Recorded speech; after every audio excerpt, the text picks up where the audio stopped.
Hello students, welcome back. Today in this video, we will discuss that what democracy used to do for the reduction of inequality and poverty. अगर हम inequality को दूर करने के लिए और poverty को दूर करने के लिए देखें तो डेमोक्रेसी क्या स्टेप्स लेती है. Democracy and our expectations from it. इस फील्ड में भी हमारी कुछ एक्सपेक्टेशंस हैं डेमोक्रेसी से. हम ये उम्मीद करते हैं कि डेमोक्रेसी को इकोनॉमिक डिस्पैरिटी खत्म करनी चाहिए और जो वेल्थ है वो इक्वली डिस्ट्रीब्यूट होना चाहिए सिटीजन्स के बीच में, क्योंकि फाइनेंशियल साउंड होना बहुत जरूरी है. जो रिच हैं they are able to manage their lifestyle, लेकिन जो पुअर है वो कहीं ना कहीं विशियस साइकिल का शिकार हो जाता है.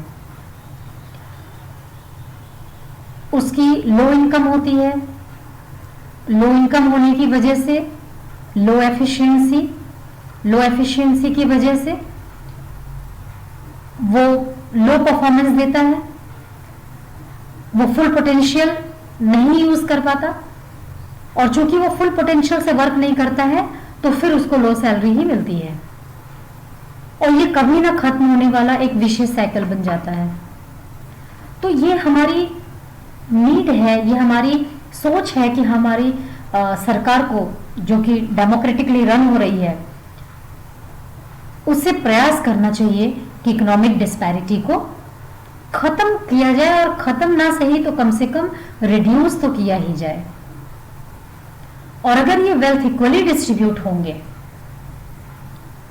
तो किसी तरीके का डिफरेंस नहीं होगा और हर व्यक्ति बहुत ही इजी वे में अपने लाइफ को जी सकेगा.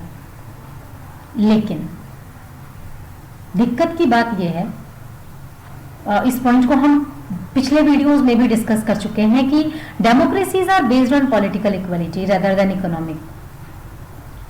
जो डेमोक्रेसी है वो पॉलिटिकल इक्वलिटी पर बेस वर्क करती है, वो इकोनॉमिक इक्वलिटी को लेकर के कोई पॉलिसी नहीं रखती. आप देश के नागरिक हैं, आपका नाम वोटर लिस्ट में है, आप इलेक्शन के दौरान वोट दे सकते हैं, आप खुद इलेक्शन कंटेस्ट कर सकते हैं. अगर किसी पार्टी से आपको नहीं टिकट मिला है तो आप इंडिपेंडेंट कैंडिडेट के रूप में इलेक्शन कंटेस्ट कर सकते हैं. ये सारी सुविधाएं मिली हुई हैं. 1 पर्सन 1 वोट 1 वैल्यू, ये पॉलिटिकल इक्वलिटी दिखाता है. लेकिन चूंकि इकोनॉमिक इक्वलिटी को लेकर के कोई बात नहीं होती और यही रीजन है कि जो रिच है वो बहुत ज्यादा रिच है और जो पुअर है वो बहुत ज्यादा पुअर है और इन दोनों के बीच में जो गल्फ है, जो डिफरेंस है वो वाइडर है.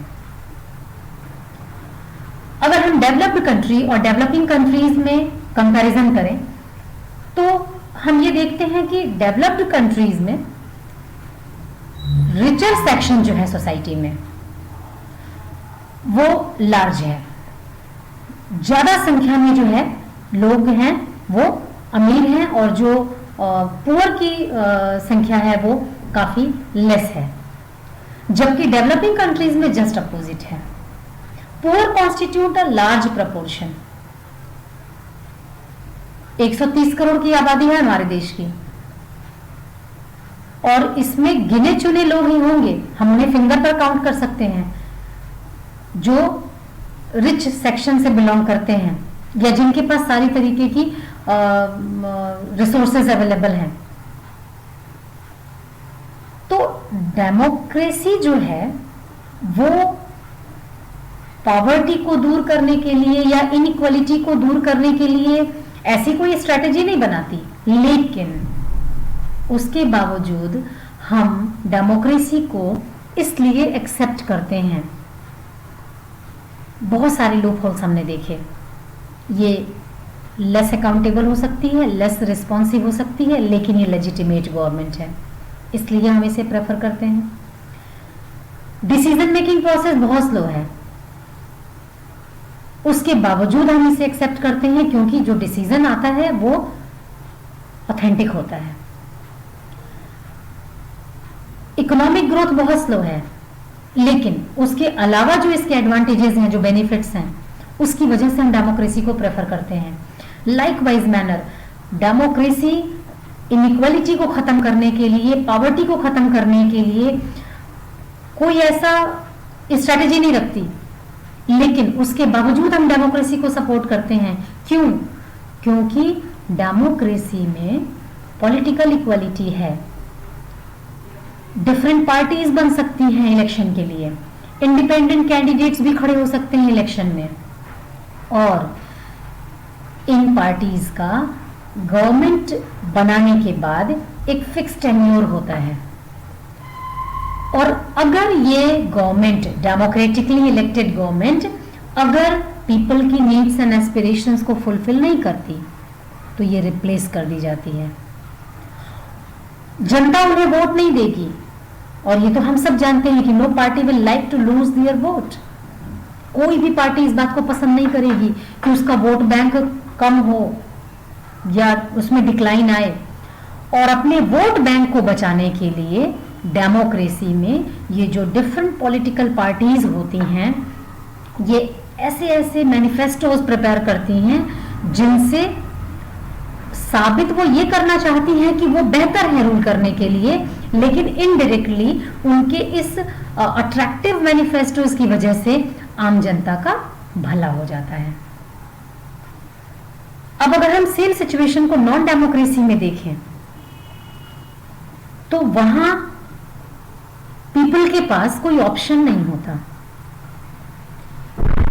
If ruler is not paying attention on all these issues, then people are not in position to take any action. वो कुछ नहीं कर सकते हैं, जो कुछ करना है रूलर को ही करना है नॉन डेमोक्रेसी में। तो हमारे डेमोक्रेसी में एटलीस्ट हमें इतनी बेनिफिट तो मिली हुई है, और चूंकि उनका वोट बैंक उससे प्रभावित होता है, तो अपने वोट बैंक को मेंटेन रखने के लिए ये जो डिफरेंट पार्टीज हैं, ये इनइक्वालिटी और पॉवर्टी के रेफरेंस में भी कुछ ना कुछ पॉलिसीज इंट्रोड्यूस करती रहती हैं, ऐसे प्रोविजंस लेकर आती हैं जिससे कि जो पुअर सेक्शन ऑफ सोसाइटी है उसकी कुछ मदद हो जाए। And this is all the reason we accept democracy. Thank you.